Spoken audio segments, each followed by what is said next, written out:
Kind of feels like the perfect time to try and predict what the opening day lineup is going to look like.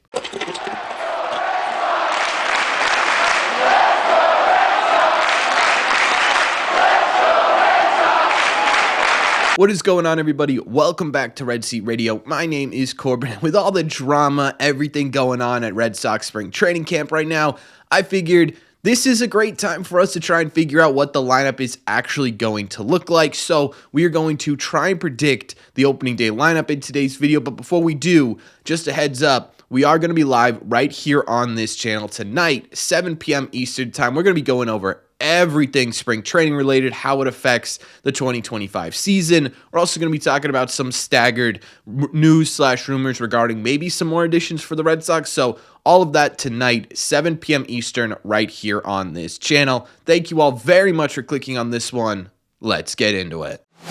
Okay, so this actually isn't our first time trying to predict the 2025 lineup. We actually already kind of did this all the way back at the beginning of the offseason in my Way Too Early prediction series. And during that, this is what my predicted lineup looked like. Now, I got to be honest with you, it's not right? But it's also not too far off either. I didn't think they were going to make any massive changes to this lineup, or at least totally switch it around. And I wasn't totally off. You switch Hernandez with Bregman here, and I think this could end up being maybe what the opening day lineup looks like, but some big things have changed between then and now. Obviously, you didn't get a outfielder or Teoscar Hernandez. You brought in infielder Alex Bregman. You didn't trade Massa. You didn't trade Willier, so you got to figure out a way to fit them all in. So that's exactly what we're trying to do, and I think the right place to start here is by starting with the guys that you know for sure are going to be in this lineup and where they're going to be in this lineup. For example, Jarren Duran. Jarren Duran, barring any injuries, will for certain be in the Red Sox opening day lineup. He will most likely be their leadoff hitter. He was one of the best leadoff hitters in baseball. I keep seeing people saying, oh, he's too valuable, he can't be a leadoff hitter. Value in a leadoff hitter is absolutely fantastic. He did a lot of good for the Red Sox last season, just straight up manufacturing runs himself at points. He's a perfect leadoff guy for this team. I think he's definitely going to be leading off. I think he's going to be playing left field. Another surefire 100% going to be in this lineup come opening day. Again, barring any injuries, that's always a caveat here, is going to be Trevor Story, right? Story is your everyday shortstop. He's the guy you're paying to be your everyday shortstop. He will most likely be your starting shortstop come 2025. The question is, where do you put him in the lineup? I don't think he's going to be a top 3 or 4 type hitter, but that's kind of a good thing in my opinion. There was a lot of pressure on Trevor Story before this Bregman signing to really be that dude in this lineup, and that's a lot for a guy who's coming off of essentially 2 seasons of straight injuries. Allowing him to sit sort of in the middle back end of this lineup is going to really take some pressure off of him and just allow him to focus on being Trevor Story. So I am going to put him in the number 5 hole. Another guy who is definitely going to be in this lineup opening day is Triston Casas. Rumors about him being traded all offseason, people not crazy happy with his comments lately, but you don't have anyone else for first base and not anyone else nearly as talented as Triston Casas on your current roster for first base. So he is going to be your first baseman come opening day. He is a middle of the order bat. This is a guy who has RBI potential, home run potential. He's a big bat for the Boston Red Sox if he's healthy. So I'm going to put him in the number 4 spot for this Red Sox lineup. And finally, the last guy who I think is a surefire, absolutely going to be in this position and this lineup come opening day is Connor Wong. I know that's kind of a weird one, but the Red Sox did pick up a couple of guys this offseason for the catching. None of them, I think, have the capability, at least right now, to be an everyday catcher, especially in a market like Boston. Barring anything super crazy to finish off this offseason, which I just don't see happening, Connor Wong is going to be your starting catcher. He's certainly not a middle-of-the-order bat, right? And that's a good thing for the Red Sox. We're going to put him in the 8 hole for this lineup. So right now, we've got our leadoff hitter, our number 4 hitter, our number 5 hitter, and our number 8 hitter already kind of knocked off. Those are guys simple, easy, ready to go. The rest of this lineup, well, it does get slightly more complicated. For For the tricky parts, I think we should start in the outfield. And honestly, the outfield's not incredibly tricky here. It's mostly just one big wrench being thrown in the middle of it, because right now you kind of have three options for two spots. You're going to have Jarren Duran in that outfield, right? He was your best player last year. You're certainly not going to bench that guy. But now you've got, say, Don Rafaela, Wilyer Abreu, and the kind of curveball here, Roman Anthony. The big question is, can Roman Anthony impress people enough to sort of force his way onto this opening day lineup, right? Sort of box out Wilyer Abreu or, say, Don Rafaela. That's the biggest question coming out of spring training, in my opinion, with one of these prospects. Can he do enough? I honestly don't know, because the other side of the coin here is, if you are the Red Sox and you did want to trade Wilyer, but maybe that value wasn't there, one of the ways you could do that is start him in the outfield, make him prove that he has trade value, and then move him to fit Roman Anthony on the squad. I personally am not totally confident that Roman Anthony's going to be able to get there. It's not because I don't think he has the talent. It's certainly not because I don't think he's going to have a terrible spring training. It's mostly because I think they really want to see what Wilyer can do in sort of an everyday role, right? They only kind of used him against righties last year with a platoon for lefties. I'm curious to see if they sort of flesh that out a little bit. My guess right now, my official prediction, is that Roman Anthony starts the year in AAA. So this kind of solves a little bit of the issue in the outfield, right? Say Don Rafaela is most likely going to be your center fielder. It's something that the Red Sox have really wanted to highlight this offseason, is saying they want, say, Don to be an everyday center fielder, really focus on getting that sort of platinum glove level defense in the outfield for the Red Sox. My guess is that, say, Don is going to be in center field. Now, I would love, say, Don to be a sort of not middle of the order, but bottom middle of the order type bat. He has kind of the potential to do that. It's just the chase rate is unbelievably high, and I don't know if he's ever going to be able to fix that enough to get himself in the middle of that order. So for right now, and I think for the foreseeable future, say Don Rafaela is your number 9 hitter, and that's exactly where I'm going to put him. Number 9, say Don Rafaela, center field. Now the question becomes,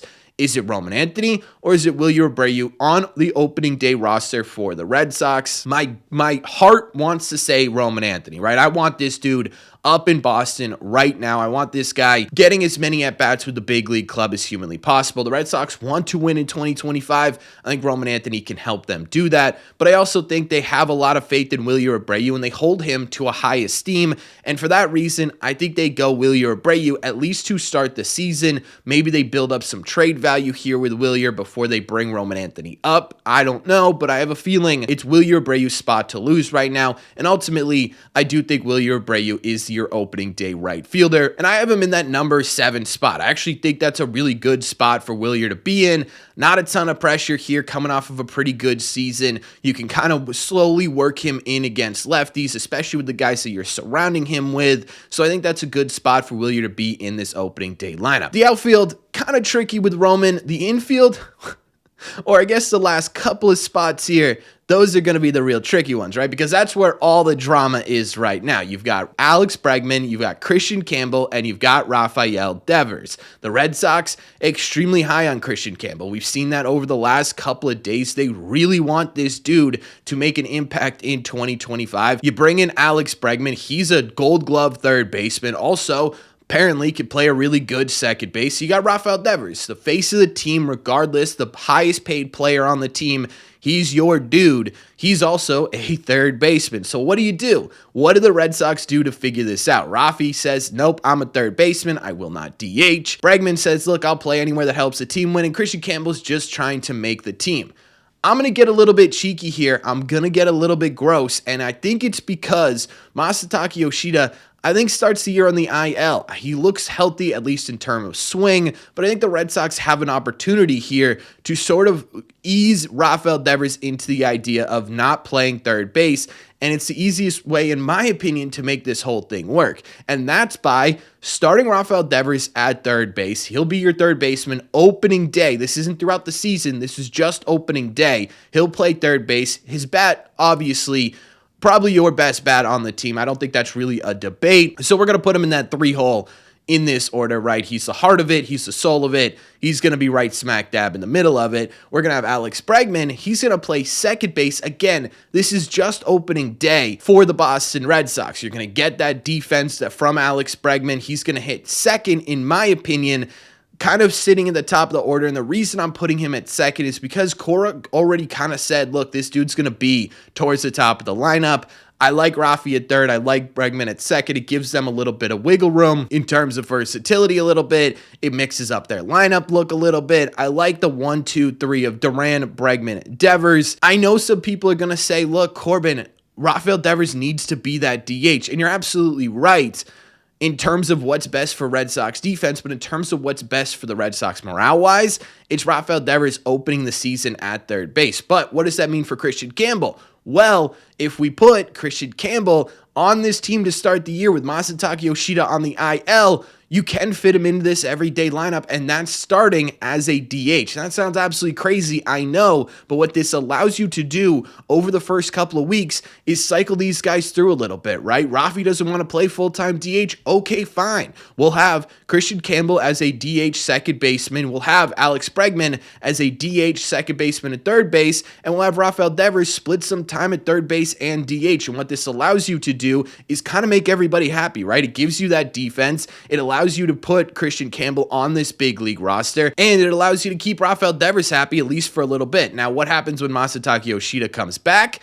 That's a really big question, right? Because it kind of sounds like the Red Sox want Rafael Devers as their DH, or at least they're having the conversation of him as their DH. What does that mean for Masa? I don't know. Does that make him more of a platoon bench bat? Kind of sounds like it, doesn't it? It kind of sounds like Masa is going to be sort of that, we're going to play you every 2 or 3 days, get you some time in the outfield, maybe cycle through those guys a little bit, get them off their feet. I don't really know what happens with Masataka Yoshida, but I do predict that he's going to start the year on the IL. And what this does is it opens up that DH spot to be this sort of rotational spot in your order and allows you to get all these guys that you've been wanting to get in here every single day. It also allows you to bolster your defense against, hey, maybe you're throwing Tanner Houck, who's a really good ground ball pitcher, or Brian Bayo, who's a really good ground ball pitcher. So you put Alex Bregman at third base and Christian Campbell at second base. But maybe you're throwing Garrett Crochet, who strikes a lot of dudes out, or Lucas Giolito, who strikes a lot of dudes out. And you can move Rafael Devers over there to third base and not worry about it as much as you would some of these other pitchers. So I really like the idea of starting opening day with a rotational DH. Now, you could kind of flip-flop these, right? You could say Bregman's a DH. You could say Rafi's a DH. And I think all of it works in terms of what the opening day lineup could look like. But ultimately, this is what I think the Red Sox end up with. This is what I think satisfies everybody without actually sacrificing anything, except for poor Masataka Yoshida. I genuinely have no idea what they're going to do with him. So this is my 1 through 9. Duran at left field, Alex Bregman at second base, Rafael Devers at third base, Tristan Casas at first base, Story at shortstop, Campbell at DH, Willier in left field, Wong at catcher, and Rafaela in center. And I think I did a pretty good job, but of course, you guys tend to disagree with me, so let me know in the comment section down below. What would you guys do? What would your starting lineup look like for the Boston Red Sox as of right now? Does it look similar? Does it look totally different? Let me know all your thoughts on what I did in the comment section down below. As always, if you made it to the end of this video, do me a favor. Make sure you guys have hit that subscribe button if you haven't already. If you're new here, we talk Red Sox content almost every single day. Also, make sure you guys have hit the like button on this video as well. It just simply helps out a ton. It's the best way to let me know you're enjoying the content. Don't forget, if you guys want to listen instead of watch these episodes, best way to do that is to head over to your favorite podcasting app and looking up Red Seat Radio. Thank you all very much for clicking on this one. I will see you tonight, 7 p.m. Eastern, right here for the live stream, and of course, in the Red Seats.